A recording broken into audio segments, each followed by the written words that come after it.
बिस्मिल्लाहिर्रहमानिर्रहीम अस्सलाम वालेकुम। मैं हुकूमत मुग़ल इस वीडियो में बात करने जा रहे हैं कि डोनाल्ड ट्रंप बाकायदा तौर पर मैदान जंग से जूते छोड़कर भागे और ये जो आर्जी ऐलान किया गया है ये एक बड़ी जंग की तैयारी के लिए किया गया है, क्योंकि जो खबरें पेंटागन और जेडी वैंस के बयानात को मिलाकर सामने आ रही हैं उससे लगता यही है कि एक बड़ी जंग होगी, खौफनाक होगी और बहुत ही बड़े पैमाने पर होगी, जिसकी तैयारी के लिए ये छोटी सी ब्रेक ली गई है। ये कोई रहमदिली या फिर ईरान के हक़ में फ़ैसला नहीं है, बल्कि जो बयानात पेंटागन और जेडी वैंस के खदशात की सूरत में सामने आए हैं और फिर उस पर ईरान में बैठे हुए पासदारान इनकलाब की जानब से जो दावे सामने आए हैं उनको मिलाकर देखते हैं तो डोनाल्ड ट्रंप के हमले ना करना बनता था, क्योंकि 200 अमरीकी फ़ौजी अगर मारे गए हैं, अगर 11 से ज़्यादा तैयारे और हेलीकॉप्टर मार गिराए गए हैं, तो फिर अमरीका के हाथ अब है क्या वो मज़ीद फ़ौजी मरवाने के लिए मैदान जंग में उतारेगा, जिसके पास पैट्रियट मिसाइल नहीं है, टोमाहॉक मिसाइल नहीं है और इंटरसेप्टर्स तक ख़त्म होते हुए नज़र आ रहे हैं। दूसरी जानब खित्ते में सूरत हाल लम्हा बलम्हा बदल रही है। एक तो ओमान और ईरान के दरमियान इस वक्त आबनाए हुर्मुज़ का मैकेनिज़्म पर एग्रीमेंट होता हुआ नज़र आ रहा है, और दूसरी जानब सऊदी अरब के बाद अब कुवैत ने भी पाक फ़ौज से मदद मांग ली है। 11 पॉइंट्स हैं जिन पर एग्रीमेंट साइन हुआ है, और क्या पाकिस्तान गल्फ़ ममालिक में एक नई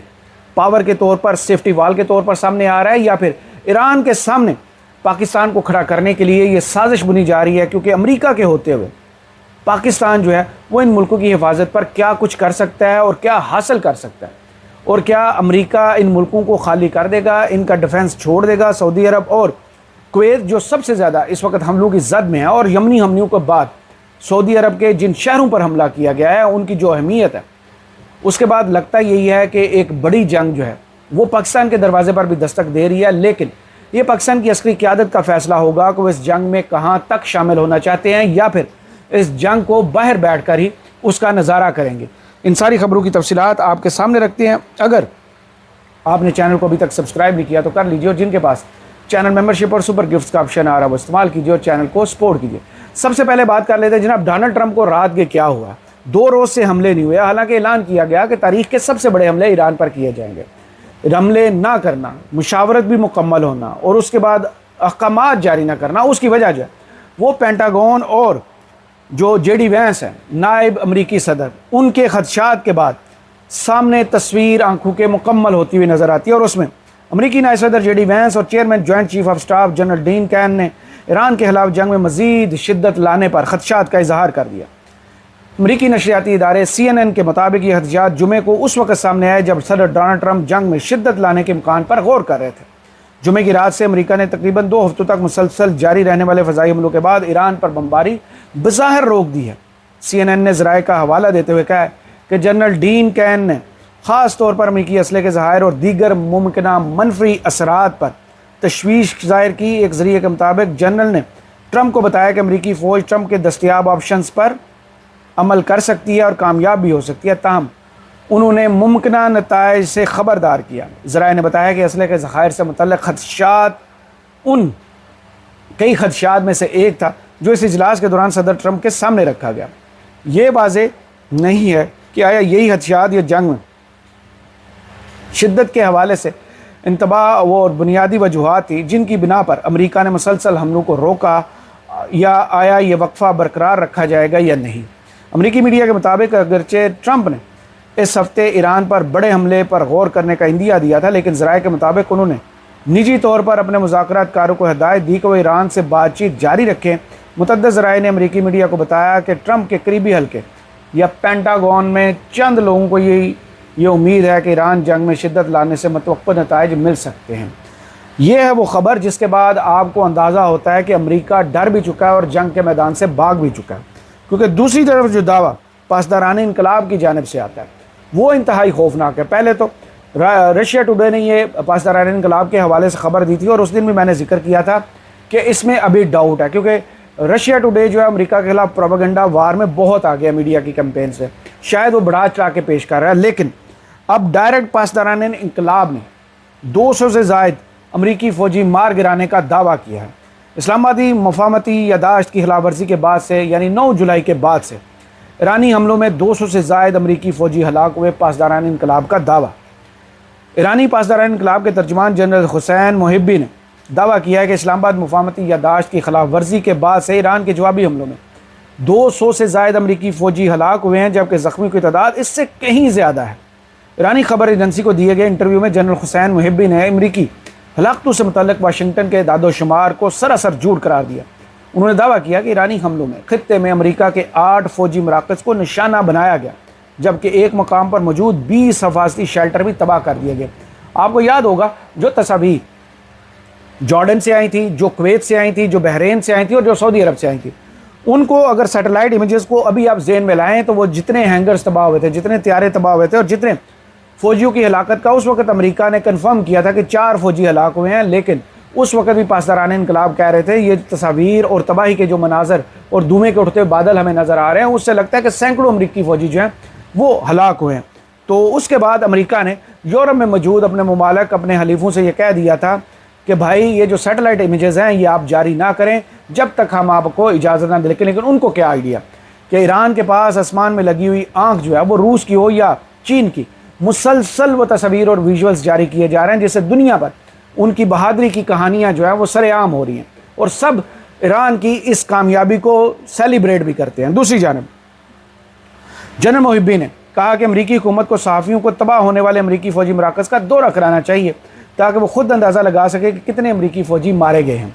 ईरानी पासदारान इनकलाब ने गुज़श्ता 2 हफ्तों के दौरान अमरीकी फ़ौजी अड्डों पर हमलों में 11 जंगी तैयारे और हेलीकॉप्टर तबाह करने का भी दावा किया है। ये कोई छोटी चीज़ नहीं। इससे पहले आपको याद होगा जो एक्सियस ने रिपोर्ट जारी की थी कि इस जंग में अमेरिका के 42 तैयारे या तो मुकम्मल तौर पर तबाह हुए या उनको वो काबिल इस्तेमाल नहीं रहे, जिनकी सबसे बड़ी निशानियां जो हमें सऊदी अरब के एयरपोर्ट से अवैक्स तैयारों की और दूसरे तैयारों की तस्वीर जब सामने आई थी तो फिर पता चला था कि इस जंग की जो तबाहकारी हैं वो जो अभी मीडिया के सामने नहीं है उससे बहुत ज़्यादा है। यानी सबूत जगह जगह पड़े हुए हैं लेकिन मीडिया बहुत कम अभी भी वेस्टर्न बता रहा है। इसके बाद कहते हैं ईरानी पासदारान इनकलाब के तर्जुमान जनरल हुसैन मुहिब्बी ने ईरानी खबर एजेंसी को बताया कि ईरानी अफवाज ने रवा माह 2 हफ्तों के दौरान खित्ते में अमरीकी फ़ौजी अड्डों पर खड़े 11 अमरीकी जंगी तैयारे और हेलीकॉप्टर तबाह किए। जनरल हुसैन मुहिब्बी के मुताबिक तबाह होने वाले तैयारों में हिफाजती शेल्टर में मौजूद एक F-15 जंगी तैयारा भी शामिल था। उसके अलावा एक P-8 बहरी निगरानी का तैयारा, एक C-17 फ़ौजी ट्रांसपोर्टेशन का तैयारा, 8 फ़ज़ाई रिफ्यूलिंग तैयारे भी तबाह किए गए जो C-135R होते हैं वो। उन्होंने मज़ीद दावा किया कि इन हमलों में 17 जासूस और ऑपरेशनल ड्रोन्स भी तबाह किए गए हैं जिनमें 8 बिल्कुल नए ड्रोन्स भी शामिल थे। पासदारान इनकलाब ने एक और बयान में इसराइल को जंग में फिर से कूदने से खबरदार कर दिया। पासदारान इनकलाब ने कहा कि ईरान जानता है कि अगर वह जंग में फिर से शामिल हुआ तो ईरान उसके साथ क्या सलूक करेगा और ईरान की तवज्जो इसी चीज़ पर मरकूज़ भी है। पासदारान इनकलाब ने खबरदार किया कि इसराइल जंग में फिर से शामिल हुआ तो आफत का सामना करने के लिए तैयार हो जाए। ये वो 2 बड़ी खबरें जिनके बाद इस खबर में दम नज़र आता है कि डोनाल्ड ट्रंप जूते छोड़कर क्यों भागे और क्यों उन्हें ये ऐलान करना पड़ा कि भाई अभी हम हमले रोक रहे हैं। एक तो नुकसान बहुत ज़्यादा हुआ है, दूसरा अपने पास असले के ज़खायर ख़त्म हो रहे हैं और ईरानी ड्रोन्स और मिसाइल जो कौमी यानी सलाहियत के मुताबिक तैयार किए गए, उनकी अपनी प्रोडक्शन है सारी की सारी, वो धड़ाधड़ हज़ारों की तादाद में जो है वो ड्रोन्स की तस्वीरें विजुअल्स जारी कर रहे हैं और मिसाइल भी दिखा रहे हैं ताकि दुनिया को समझाया जा सके, बताया जा सके कि ईरान जो है इस सुपर पावर से टकराने के लिए 40 साल से तैयारी कर रहा था जो अब दुनिया के सामने आई है। जो 2025 में हमने देखा था जून की लड़ाई में, उसमें ईरान ने अपने मसल्स शो नहीं किए थे, लेकिन जो ही 28 फरवरी 2026 को जनाब सुप्रीम लीडर और उनकी टॉप लीडरशिप जो है शहीद की जाती है, उससे लेकर आज की तारीख तक ईरान ने जहां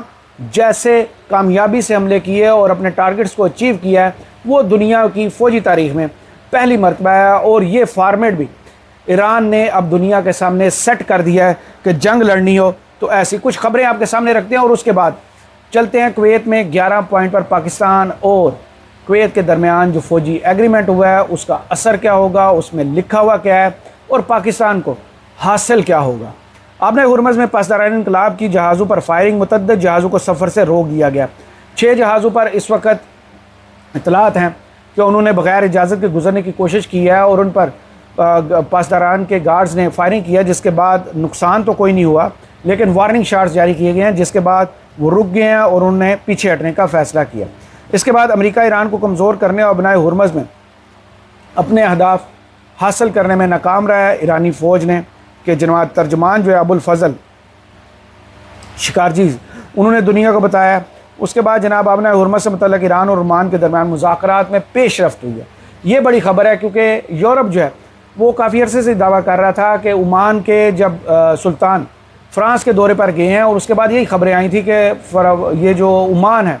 वो कोई ऐसा एग्रीमेंट साइन नहीं करेगा जिसके तहत आपने हुर्मस या आपने ओमान से गुजरने वाले बहरी जहाज़ों या ऑयल टैंकर से कोई फ़ीस वसूल की जाएगी, यानी टोल फ्री ये रास्ता होगा। लेकिन अब जो खबर सामने आ रही है, इसमें बकाई साहब बता रहे हैं, उसमें साफ साफ नज़र आ रहा है कि वही जो पहले फ़ीस के अंदर 50% शेयर था, उस पर बातचीत ओमान और ईरान के दरमियान जारी थी और बीच में रोक दी गई थी। लेकिन बाद में अब्बास अरागची साहब का एक दौरा हुआ था और उसके बाद अब ये ख़बर आना ईरानी वज़ारत ख़ारजा के तर्जुमान से कि ईरान और ओमान के नायब वज़ीर ख़ारजा ने जुमे और हफ्ते को तेहरान में मुलाकातें की, जिनमें आपने हुर्मस में जहाज़ रानी के इंतज़ाम पर तबादला ख्याल किया गया। जनाब इसके अलावा उन्होंने कहा कि दोनों फ़रीक़ैन ने दोनों रियासतों ने के ख़ुद मुख्तार हकूक़ का एहतराम करते हुए महफूज जहाज़ रानी के असूलों और अमली तरीक़ाकार पर गुफ्तगू की। आपने हुर्मस में जहाज़ों की आमदोरफ्त की मौजूदा सूरत हाल में कोई तब्दीली नहीं आएगी, यानी जैसा सिस्टम ये चल रहा है वैसा ही चलेगा, क्योंकि दोनों जानिब से जब नाकाबंदी हो चुकी है, बाबुल मंदब हो या फिर आमने हुर्मस, उसके बाद दुनिया की मईशतें जो हैं वो वेंटिलेटर पर जाने वाली हैं। हालांकि अमेरिका को इससे फ़र्क नहीं पड़ता। अमेरिका जो है तेल यहाँ से अपनी ज़रूरियात के लिए बहुत कम मकदार में ख़रीदता है। उसके अपने ज़हायर और उसके बाद वेनेज़ुएला के ज़हायर पर जो उसने कब्ज़ा किया हुआ है, वो भी मैं आगे जाके आपको किसी वीडियो में पूरा डाटा आपके सामने रखता हूँ कि कितना तेल जो है वो यहाँ से लेके जाता है और बाकी दुनिया से वो कितना तेल ख़रीदता है और अपने ज़हायर से वो कितने अपनी ज़रूरियात को पूरा करता है, और क्या इस बंदिश के का असर जो है अमेरिका पर होता भी है कि नहीं। लेकिन उससे पहले जो सेंटकॉम है वहाँ से खबर आती है कि ईरान की बहरी नाकाबंदी के तहत अमरीकी अफवाज ने एक टैंकर जहाज़ को नकारा बनाया, दूसरे पर बोर्डिंग ऑपरेशन अंजाम दिए। सेंटकॉम के ट्वीट और वीडियो भी उन्होंने जारी किया जिसमें उन्होंने कहा कि 25 जुलाई तक अमरीकी अफवाज ने नाकाबंदी की खिलाफवर्जी की कोशिश करने वाले 12 तजारती जहाज़ों का रुख मोड़ा, जबकि हदायत पर अमल न करने वाले 2 जहाज़ों को नकारा बना दिया। ये तबाह करें या रोकें तो ठीक है, ईरान अपने इलाके से अगर जहाज़ों को वापस भेजे या फिर वार्निंग शॉट जारी करे तो वो जारहियत है, वो दहशत गर्दी है। इसके बाद जनाब यमन से एक छोटी सी खबर शामिल कर लेते हैं और उसके बाद कुवैत की जानिब बढ़ते हैं। यमन की तंजीम अंसारुल्लाह का सऊदी अरब की सबसे बड़ी तेल कंपनी अरामको पर हमलों का दावा। कल भी मैंने आपको बताया था जो सबसे बड़ी 5वें तेल के ज़हायर थे अरामको के, उस पर पहला हमला किया गया था। लेकिन अब जो तफसील आ रही हैं उसमें कहा गया है कि यमन की तंजीम अंसारुल्लाह ने सऊदी अरब की सबसे बड़ी तेल की कंपनी अरामको पर हमले का दावा किया। अंसारुल्लाह का कहना है कि सऊदी अरब की जानिब से यमन के अहम सूबे हदीदा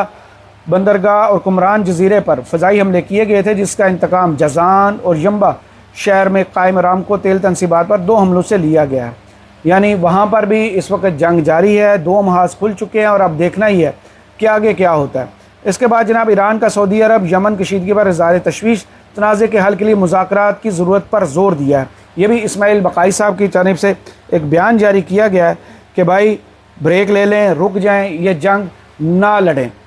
अब आते हैं उस माहिदे की जानिब और उसके बाद कुछ ख़बरें मज़ीद भी शामिल करेंगे। एक माहिदा